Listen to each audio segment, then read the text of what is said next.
In a very peaceful area in the Danvers region in Ukraine, Mykola lives with his pregnant wife Nastia. Both of them are known as the first eco-settlers in the area. Nastia is an artist who likes drawing and wood carving.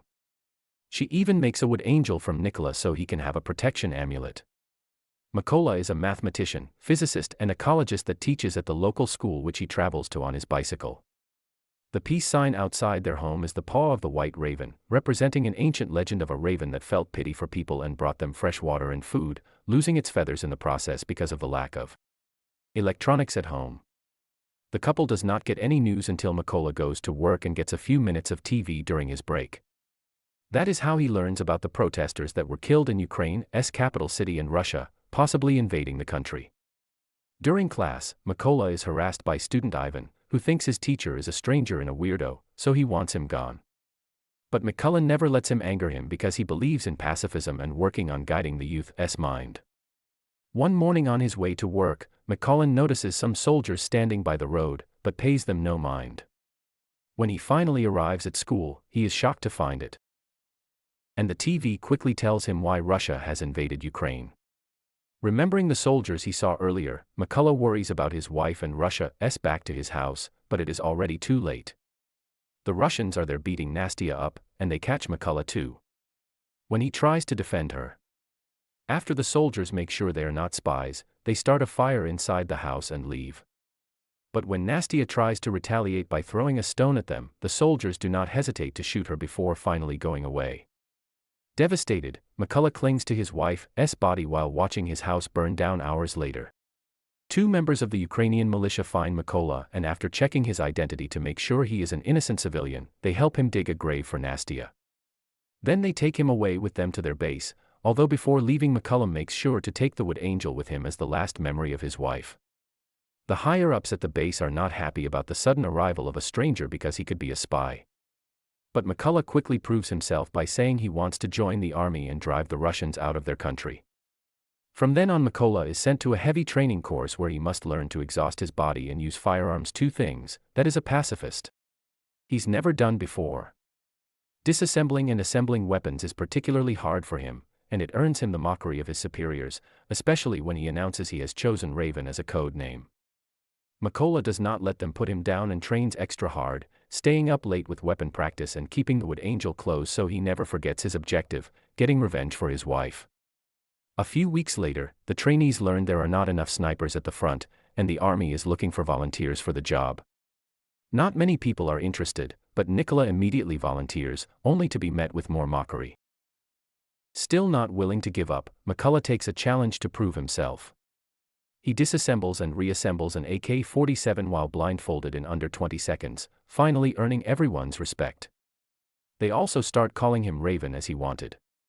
The theoretical part of sniper training comes easily to Mykola thanks to his knowledge of mathematics and physics, being able to do calculations faster than the teachers themselves. He is also excellent at following the number one rule, which is keeping absolutely still and quiet even when an instructor shoots at the ground near him. Unfortunately, he does not do well when it comes to the actual shooting because for some reason they have given him a different weapon from everybody else, the kind of firearm that is not out for war sniping. Whenever Mykola points this out, he is told to deal with it.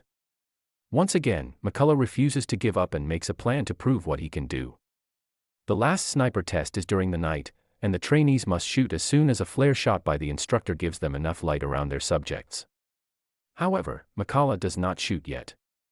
He uses the light to calculate the distance, and once the exam is over then he shoots under complete darkness and hits the target exactly in the center, something nobody else finished.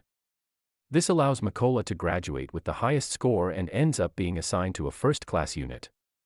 For his first mission, Mykola and his fellow snipers must free an important checkpoint that has been captured by the Russians. The team successfully sneaks into the area without being detected and each sniper gets assigned to target, but when they are about to shoot, they must pause the plan because a civilian car approaches the checkpoint. The Russian soldiers make the two civilians come out and hand in their passports, refusing to give them back.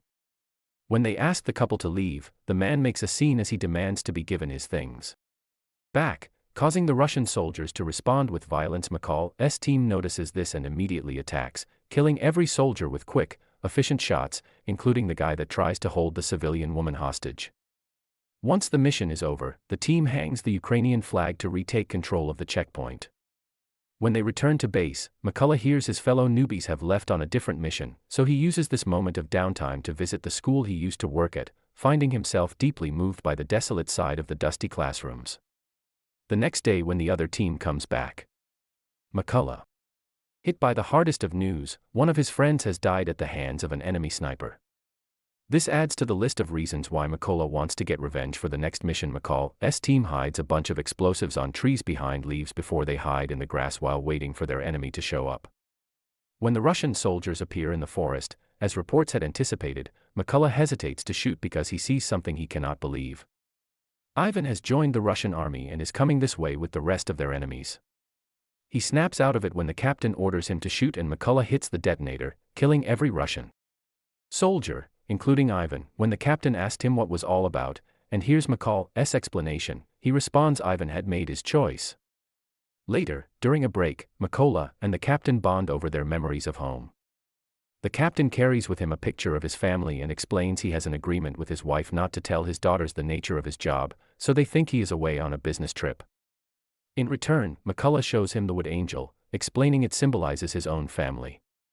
A few days later, the Ukrainian forces manage to secure the trenches by the border, so the sniper team gets in position to wait for the Russian forces that are getting ready to invade this region, keeping the angel with him at all times. McCullough gets ready to do his job, but he loses his usual calmness when he notices that among the arriving Russian soldiers he can see the man that killed his wife. Desperate for revenge, McCullough keeps asking for permission to shoot and the captain turns him down every time because the enemy is not in the right position yet. Eventually McCullough gets tired of waiting and shoots anyway, hitting the soldier but also giving away their location to a hidden enemy sniper that immediately retaliates and kills the captain as the Russians opened fire on them. McCullough has to drag the captain's body through the field while dodging every bullet in every bomb. Hours later, when McCullough finally makes it back to the base, his superior promises there will be an investigation to find out the sniper that killed the captain, and when they finally find him, they will call Nicola to take care of him. Meanwhile, McCullough is overwhelmed with guilt and decides to throw himself into solo missions to make up for his mistake. His sniper skills are still on point and he manages to take down many Russian soldiers, but without anyone keeping him on his toes. He also gets too risky and ends up with a wounded arm caused by an enemy. McCullough goes to a secret hideout to take time to recover and watch the news to get an update on the political status of the negotiations with Russia. But his break is interrupted by an important call. It turns out the army has found the location of the sniper that killed the captain, Soma. Colin needs to come back before the mission begins. The soldiers are told all the information that has been gathered so far. The sniper's bullets are wide-ranging. He has already killed 5 Ukrainian snipers and 3 machine gunners, and his name is Sari. To make matters worse, he records all his kills and posts the videos to demoralize. He even had the nerve to post the recording of their captain's death. At least all these casualties have allowed them to pinpoint Sari's location. And since they cannot fill the place with mines because of a chlorine storage in the chemical plant where the enemy is hiding, they have come up with an alternate plan. Their snipers will take out the lower soldiers to clear the way in order for McCullough to sneak inside and get Sari face to face. When the mission begins, all the Ukrainian snipers get in position and wait for McCullough to get inside the building by crawling through the field. The first soldier he finds is the other man that had attacked his home and still remembers me. Bella saying he should have killed him the first time after killing him with one quick and satisfying shot, McCullough gives his teammates the okay to attack, prompting all the Ukrainian snipers to fire at the same time and managing a sweep of the area without raising any alerts. There are only 2 Russian snipers left, including Sari. They do not notice there is something wrong until they stop receiving messages over the comms and go to check on their fellow soldiers, finding them all dead while McCullough uses the chance to get deeper into the building unnoticed. Sari calls for backup and sends the other soldier to keep watch before he returns to his spot where he is surprised to see a little wood angel. At that moment, McCullough comes out jumping on Sari to kill him with a knife while the other Russian soldier falls victim to a grenade that is waiting for him. Then the backup that Sari called for arrives at the area. So McCullough uses Sari's radio to tell the new soldiers that they will pay for what they did. As soon as the Russian truck parks, the Ukrainian soldiers opened fire on it, eliminating all the targets in seconds. Now that Nicola has avenged his wife, his friend, and his captain, he decides to take a break and go back home to visit Nastia's grave, making sure to fix the cross that had Alan. Sadly, as much as he misses his home, he cannot stay because there is much more work to do for his country.